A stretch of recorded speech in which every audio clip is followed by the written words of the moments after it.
জয়পুরহাট উত্তরবঙ্গের একটি ঐতিহ্যবাহী জেলা, যা তার প্রাকৃতিক সৌন্দর্য, ঐতিহাসিক নির্দেশনা এবং গ্রামীণ পরিবেশের জন্য বিখ্যাত।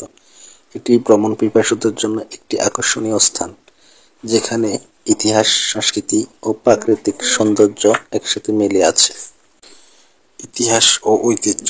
জয়পুরহাট জেলার ইতিহাস প্রাচীন যুগ থেকে শুরু। এটি একসময় পুণ্ড্রবন্ধ অংশ ছিল এবং পাল ও সেন শাসনামলের আওতায় ছিল। এখানে বিভিন্ন প্রান্তান্তিক নির্দেশনা পাওয়া যায়, যা ঐতিহাসিক গুরুত্ব বহন করে। প্রধান পর্যটক কেন্দ্র: পাহাড়পুর বৌদ্ধবিহার অথবা সোমপুর মহাবিহার বিশ্বের ঐতিহ্য তালিকার একটি স্থান। জয়পুরহাটের নিকটবর্তী পাল শাসনামলে নির্মিত এই বৌদ্ধবিহারটি দক্ষিণ এশিয়ার অন্যতম বড় বৌদ্ধবিহার হিসেবে পরিচিত। গ্রামীণ পরিবেশ ঘেরা এক বিশাল দিঘি স্থানীয় মানুষদের বিনোদন ও প্রাকৃতিক সৌন্দর্যের একটি প্রধান কেন্দ্র। শান্ত পরিবেশ ও সবুজে ঘেরা দিঘিটি প্রাকৃতিক প্রেমীদের কাছে বিশেষভাবে আকর্ষণীয়।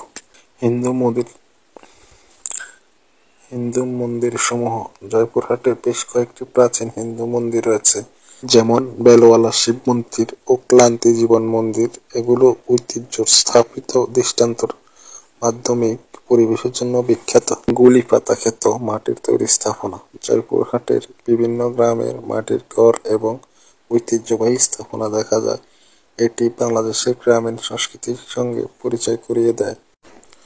জয়পুরহাটের চারপাশে সবুজের ধান ক্ষেতের সরিষা ফুলের মাঠ, নদী এবং গ্রামীণ পাখিদের কলতান ভ্রমণকারীদের মুগ্ধ করে। কুসুম্বা, পাঁচবিবি, আক্কেলপুর সহ অন্যান্য অঞ্চল প্রাকৃতিক সৌন্দর্যের জন্য বিখ্যাত। সংস্কৃতি ও উৎসব: জয়পুরহাটের বিভিন্ন ধর্মীয় ও সামাজিক উৎসব পালিত হয়।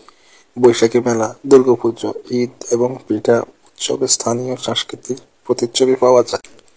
শীতকালে জয়পুরহাট ভ্রমণের জন্য আদর্শ। স্থানীয় গ্রামীণ যেমন ভর্তা, পিঠা এবং মধু সংগ্রহ করতে ভুলবেন না। জয়পুরহাটের গ্রামীণ সৌন্দর্য ও ঐতিহাসিক নির্দেশনা ও শান্তিপূর্ণ পরিবেশ আপনাকে মুগ্ধ করবে। এটি প্রাকৃতিক ও ইতিহাস প্রেমীদের জন্য একটি আদর্শ গন্তব্যস্থান।